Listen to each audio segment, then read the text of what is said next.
Working committee ने प्रस्ताव पारित किए हैं। सबसे पहला तो जब पहलगांव में निर्दोष निहत्थे लोगों को जिस तरह उन पर आक्रमण किया गया, मैं समझता हूँ ये आतंकवादी घटना नहीं थी, ये देश पर प्रहार था। और पहलगाम की घटना के लिए जो भी मुंहतोड़ जवाब पाकिस्तान को देना है उसके लिए भारत पूरी तरह तैयार है। और राहुल गांधी जी ने कहा, खरगे साहब ने कहा, न सिर्फ संपूर्ण विपक्ष लेकिन 140 करोड़ एकजुट हैं आतंकवाद का सफाया करने के लिए। और जो भी पर्याप्त और उचित जवाब देना है वो सरकार को देना चाहिए। इसमें कोई किसी प्रकार की आशंका किसी को ना हो, क्योंकि जब इस प्रकार का आक्रमण भारत के ऊपर होता है तो उसका जवाब पर्याप्त मात्रा में देना चाहिए। उसके दांत खट्टे करने के लिए जो भी कदम उठाना है, हमने पहले भी कहा, भारत सरकार को तमाम अपने साधन एकत्रित करें, जो इंटेलिजेंस की सूचनाएं हैं, जो संसाधन हैं, और एक ऐसा जवाब मिलना चाहिए ताकि दोबारा ये आतंकवाद के माध्यम से भारत पर इस प्रकार को हम लोगों को अस्थिर करने के लिए, हमारे बीच दरार पैदा करने की जो नाकाम कोशिश कर रहा है पाकिस्तान, उसको हमेशा हमेशा के लिए समाप्त करना चाहिए। दूसरा, हम लोगों ने जो अभी हाल में सरकार ने अचानक जो जाति जनगणना की स्वीकृति करी है, हम सब जानते हैं सालों से कांग्रेस पार्टी और राहुल गांधी इस बात को करते आए, और हमने अपने कार्य समिति के रेजोल्यूशन में कहा है, जो हमने प्रस्ताव पारित किया है, कि ये जो जाति जनगणना है ये मात्र लोगों की जाति पूछने का सवाल नहीं होना चाहिए। आप एक कॉलम जोड़ दें और जातियों के संख्या बल इकट्ठा करें, वो हमारा उद्देश्य नहीं है। हमारा उद्देश्य है कि पूरे देश में लोग जिस स्थिति में रह रहे हैं, उनकी शैक्षिक, उनकी आर्थिक, उनकी राजनीतिक क्या परिस्थितियां हैं, सरकार का कितना लाभ उनको मिल पा रहा है, नहीं मिल पा रहा है, उनकी भागीदारी क्या है, उनके परिवार, वो लोग किस हालात में जीवन व्यतीत कर रहे हैं, उसका पूरा विश्लेषण और जो सवाल पूछे जाएं, जो डाटा इकट्ठा किया है जाए, वो पारदर्शी हो और समयबद्ध तरीके से काम किया जाना चाहिए। प्रधानमंत्री जी ने कहा था, सरकार ने ऐलान किया महिला आरक्षण का, कब घोषणा करी, कब लागू होगा, लेकिन ये जनगणना जो है ये समय सीमा तय कर होनी चाहिए।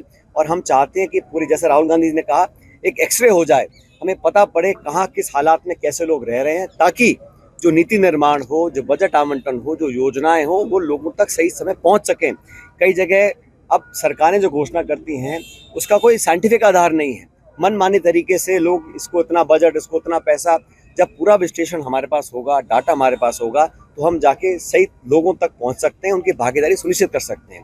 इसको लेकर हम लोगों ने प्रस्ताव पारित किया कि बिना समय खोए, ये जुमले देने की आदत भाजपा सरकार को है, तो हम लोगों की मांग पर, जनता के दबाव में, कांग्रेस के आग्रह पर हमारी लगातार मांग रही। राहुल गांधी जी ने यात्रा जो की थी, भारत जोड़ो यात्रा, उसमें प्रमुख मांग ये थी कि लोगों की गिनती हो, पता पड़े लोग किस हालत में रह रहे हैं, ताकि उन तक सार्थक मदद हम देने में कामयाब हो सकें। हमने 2 प्रस्ताव पारित किए थे। मैं उम्मीद करता हूं कि भारत सरकार ये जो जनगणना है, और मुझे आश्चर्य होता है साथियों, भाजपा के तमाम नेता, कार्यकर्ता, मंत्री, मुख्यमंत्री मजाक उड़ाते थे। कांग्रेस के नेताओं को, राहुल जी को अर्बन नक्सल बोलते थे जब हम जातीय जनगणना की बात करते थे। क्या भाषण देते थे वो, एक है तो सेफ है, बटोगे तो कटोगे, और मंत्री और सारे लोग कहते थे ये कांग्रेस की जो मांग है ये व्यवहारिक नहीं है, इससे नुकसान बहुत देश को होगा। अब वो समझ गए कि भारत के लोग क्या चाहते हैं। कांग्रेस पार्टी राहुल जी के दबाव में केंद्र की सरकार को इस जाति जनगणना को स्वीकृति उन्होंने दी है। हम चाहते हैं जल्दी इसका काम शुरू हो। जो भर्तियों में गड़बड़ी हुई है इसके तमाम सबूत सामने आए हैं, और जब से नई सरकार बनी है, भाजपा जब विपक्ष में थी तो बहुत सारे वादे करती थी, और मैंने खुद कई बार इस बात को उठाया कि जो आरपीएससी है उसका एक पूरा मूल चूक, उसका पुनर्गठन होना चाहिए। तमाम तरह के आरोप लग रहे हैं, लोग जेलों में बंद हैं, उसका संचालन करने का जो तरीका है वो पारदर्शी रहा नहीं। तो एग्जाम्स में पेपर लीक होना, नौकरियों में धांधलीबाजी होना, और एसआई वाली भर्ती के लिए बहुत पहले से हम लोग मांग कर रहे थे कि जब कमेटी बैठी, कमेटी ने कहा रद्द होनी चाहिए, सरकार के मंत्री कहे रद्द होनी चाहिए, सारे आंकड़े आपके पास है, तथ्य आपके, तो ऐसी क्या मजबूरी है, क्या व्यवस्था है कि आप नहीं करना चाहते हैं? लोगों को न्याय मिले, ईमानदारी से बच्चे जो पढ़ाई करते हैं उनके साथ धोखा ना हो, इस बात के सब पक्षदार हैं और सब मांग को करते हैं, लेकिन सरकार के न जाने क्या मजबूरियां हैं।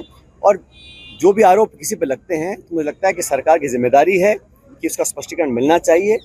आपको याद होगा जब हमारी सरकार केंद्र में थी, यूपीए सरकार थी, तो किसी मंत्री पे अगर आरोप भी लगता था तो सोनिया गांधी जी एक नैतिकता के आधार पर लोगों को इस्तीफा लेती थी। चाहे वो बंसल जी हों, चाहे शशि थरूर जी हों या बाकी लोग हों। और अब कोर्ट के निर्णय जो सामने आ रहे हैं, कॉमनवेल्थ गेम्स पर आरोप लगाया था, CWC घोटाला कहा गया था, कथित घोटाला। कोर्ट ने कहा कि ये मामला चालान करने लायक ही नहीं है, सिरे से खारिज कर दिया। लेकिन बावजूद उसके कांग्रेस के नेतृत्व की नैतिकता थी कि अपने मंत्रियों को पाक साफ दिखना भी चाहिए, आरोप दिखता था तो पहले इस्तीफा लेते थे, फिर जांच कराते थे। ये जो सरकार है, आरोप लग रहे हैं और कोई सफाई देने को तैयार नहीं है, तो जनता भी सब देख रही है कि क्या कार्यशैली है। और मुझे दुर्भाग्य से कहना पड़ रहा है, प्रदेश में जो सरकार चल रही है, ये सिर्फ नौकरशाह इसको चला रहे हैं, और जो सरकार के भी मंत्री और विधायक हैं वो भी रोते फिर रहे हैं, उनकी कोई सुन नहीं रहा। तो कौन चला रहा है, कौन नेतृत्व कर रहा है, कैसे इसका संचालन हो रहा है, इतने सत्ता के केंद्र बन चुके हैं, आपस में इतना खिंचाव चल रहा है, समझ में नहीं आ रहा है। और मैं तो समझता हूँ कि 1.25 साल कम नहीं होता, जो शुरू का साल होता है बहुत महत्वपूर्ण होता है, उसमें जनता को दिशा मिलती है सरकार की। तो यहाँ तो जिन्होंने वादे किए थे, चाहे वो नौकरी हो, भर्ती हो, पेपर लीक हो, RPSC हो, करप्शन हो, निर्माण हो, विकास हो, उन सब वादों पर भाजपा कहाँ खरी उतर पा रही है, जनता सब देख रही है। कांग्रेस पार्टी हमेशा करप्शन के खिलाफ रही है, और कोई भी व्यक्ति हो कानून से ऊपर नहीं हो सकता। लेकिन ये पूरा देश जानता है, जिस प्रकार भारत सरकार ने इंफॉर्मेशन डायरेक्टरेट ED को, CBI को, इनकम टैक्स को, पुलिस को एक हथियार बनाया हुआ है पॉलिटिकल विरोधियों को टारगेट करने के लिए। जो राजनीतिक विरोध करते हैं भाजपा का, उस पर लगातार नोटिस मिलते हैं, छापे पड़ते हैं, लोग अरेस्ट करते हैं। ED का जो कन्विक्शन रेट है वो 1% है। सुप्रीम कोर्ट ने ED को कहा कि तुम लगातार लोगों को अरेस्ट करके लाते हो, तुम केस लड़वाते हो, और 1% लोग कन्विक्ट होते हैं, सिर्फ 1%। मतलब ये सिर्फ लोगों को भयभीत करने के लिए, डराने धमकाने के लिए, जो भाजपा के विरोध में है उसके ऊपर इसी कार्रवाई करेगी, सिद्ध हो चुका है। लेकिन जांच से कोई डरता नहीं, जांच करिए, लेकिन सिर्फ और सिर्फ राजनीतिक बदला लेने के लिए अगर काम करेंगे, जनता उसको भी देख रही है। ये बड़ा मुझे खेद है इस बात का कि मणिपुर हमारे भारत का हिस्सा है, वहाँ पर जिस प्रकार के हालात पैदा हुए हैं उसके लिए कौन जिम्मेदार है। वहाँ भी डबल इंजन सरकार है, भाजपा की सरकार और केंद्र में वहाँ पर थी, और वहाँ पर जो नरसंहार कृत्य हुआ, जो शोषण हुआ, बलात्कार हुआ, हत्याएं हुई, निर्मम तरीके से लोगों को कत्लेआम वहाँ किया गया, और वहाँ पे प्रधानमंत्री जी आज तक नहीं गए, और उस स्थिति को सुधारने का कोई उन्होंने कदम भी नहीं उठाया। वहाँ के नागरिकों को बराबर का अधिकार है इस देश में रहने का, सुरक्षित जीवन व्यतीत करने का। उसके लिए क्या किया केंद्र सरकार ने? अपनी सत्ता बचाने के लिए सारे हथकंडे अपना लिए, लेकिन वहाँ के लोगों के जख्मों पर मरहम लगाने के लिए एक बार भी ना तो प्रधानमंत्री जी गए, ना वहाँ उनको ध्यान देने का अभी टाइम मिल रहा है उनको। लेकिन मैं मानता हूँ भारत सरकार ने तीसरी बार सरकार जीत कर आई है, लेकिन जो बात 400 पार की करते थे अब 240 पे अटक गए हैं। ये सरकार बैसाखियों पे चल रही है, नीतीश कुमार जी और नायडू जी की बैसाखी पर। न जाने कब कौन क्या खेल खेल दे, लेकिन ये घमंड और अहंकार की जो राजनीति है, प्रतिशोध की राजनीति है, विरोधियों को दबाने का जो काम केंद्र सरकार करती है, बहुत दिन चलेगा नहीं। राहुल गांधी जी और खड़गे जी और हम सब लोग मिलकर लड़ेंगे। हम लोगों ने अभी अगले कुछ हफ्तों के अंदर हमने संविधान बचाओ रैली हम लोग हर जगह निकाल रहे हैं, देश प्रदेश में, जिला मुख्यालयों पर।